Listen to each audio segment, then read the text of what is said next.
What's up, guys? A lazy goldmaker here, and the War Within Alpha is out. Well, I don't have access yet, sadly, but information is trickling out, and they even had some posts about how the professions are going to look. So let's dive into it and see what we see.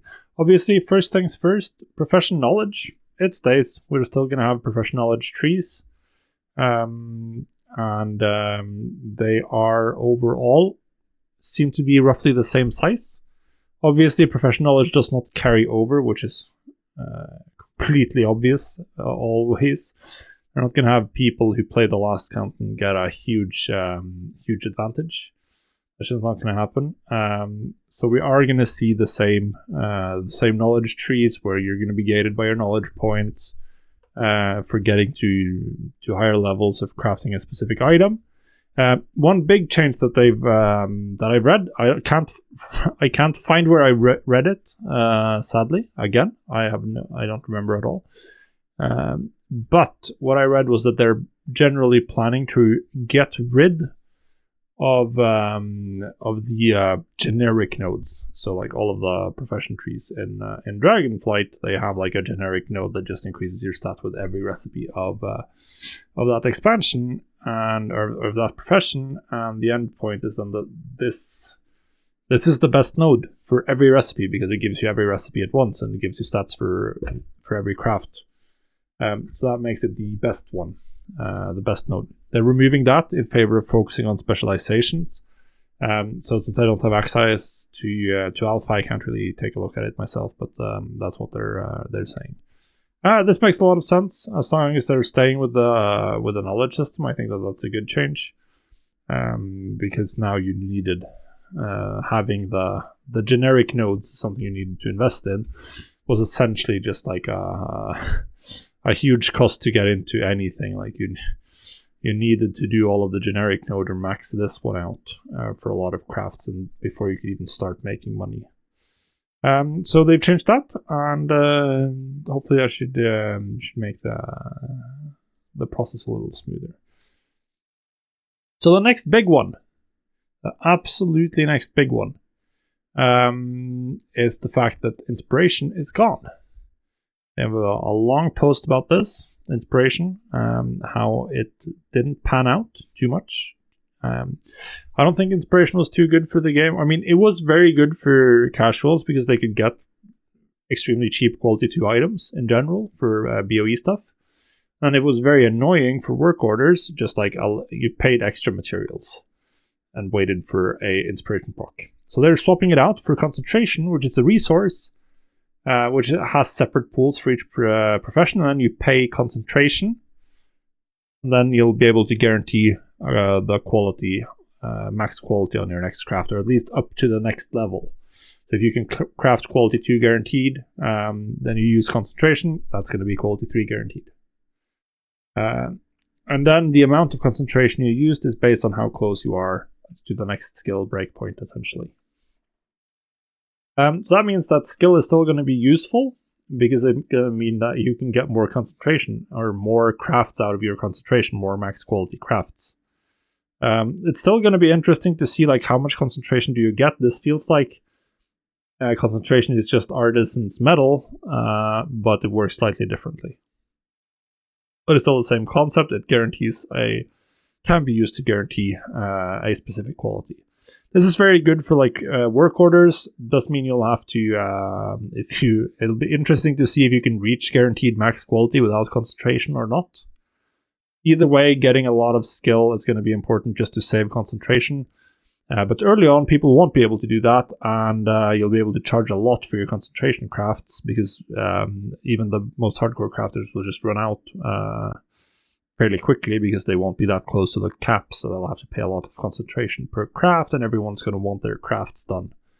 So that is interesting. They're also adding a new stat, Ingenuity, which essentially gives you a chance to refund concentration. Essentially, it's just resourcefulness for concentration only. And since concentration is a limited resource, it's going to be extremely valuable. My opinion, extremely valuable. For any profession where you're doing tons of concentration crafting to reach a specific quality, this will be, I can see this being a thing for like all of the item enhancements if there are expensive enchants. Some of you will remember early Dragonflight, the weapon enchants were selling for absolutely crazy amounts. Obviously, work orders for crafted gear, embellished gear, getting those to the maximum quality, paying extra. You will have to pay extra to get max quality crafts for sure. So this looks like a nice adaptation to the system. But it does depend a lot on the numbers, like how much concentration do you get, how fast do you get it, how fast do you spend it. Hopefully, if you just get it passively, then that's going to very heavily favor having loads of ults early on to get tons of concentration going. You won't have much knowledge anyway, so just crank with concentration to get your high quality stuff and it'll be profitable. The next change that's interesting is this one. NPCs are going to send public work orders. Now, they haven't said anything more than that, essentially. They've just said that they will. They're not going to provide monetary payments as lucrative as crafting work orders for other players. I mean, public orders essentially don't exist in retail. They are worthless. So we'll have to see. But assuming that they provide all materials needed and they just provide you with like a token payment, then that's going to be really good. It'll be a way to get your any weekly quest done. It will force players to actually include materials and maybe provide a meaningful tip if they want something crafted, or at least something that's not non-existent. So hopefully we should see less of the pure scam work orders, which the system has just been spammed with ever since they removed the requirement to have all the materials included in public orders, which is still like the stupidest change they did in all of Dragonflight. But yeah, this is just like nice for people who don't actually care about crafting. I feel that's who this is mostly for. Presumably it's going to be a really small amount of gold per work order, but we'll see how often they turn up and stuff like that.